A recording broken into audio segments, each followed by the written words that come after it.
তামিলনাড়ুর কারু জেলায় থালাপতি বিজয়ের নির্বাচনী সমাবেশে ঘটে গেছে এক ভয়াবহ পদদলনের ঘটনা, যা পুরো রাজ্যকে নাড়িয়ে দিয়েছে। এই মর্মান্তিক দুর্ঘটনায় অন্তত ৪০ জনের প্রাণহানি ঘটেছে, যাদের মধ্যে নারী ও শিশু রয়েছে। আরও ৪০ জনের বেশি আহত অবস্থায় হাসপাতালে ভর্তি আছেন। হঠাৎ ঘটে যাওয়া এই ট্র্যাজেডিকে ঘিরে বিজয় এবং তার রাজনৈতিক দল তামিলাগা ভেট্রি কাজাগাম বা টিভিকে কঠিন সমালোচনার মুখে পড়েছে, এমনকি তাকে গ্রেফতারের দাবি পর্যন্ত উঠেছে।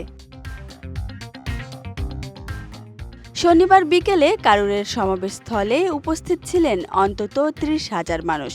দুপুর নাগাদ বিজয় সেখানে পৌঁছানোর কথা থাকলেও তিনি প্রায় ৬ ঘন্টা দেরি করে পৌঁছান। এই দীর্ঘ প্রতীক্ষায় জনতা প্রচণ্ড গরম ও গাদাগাদি ভিড়ে অতিষ্ঠ হয়ে পড়েছিল।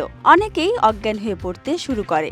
বিজয় মঞ্চে বক্তব্য শুরু করতেই হুড়োহুড়ি বাড়তে থাকে।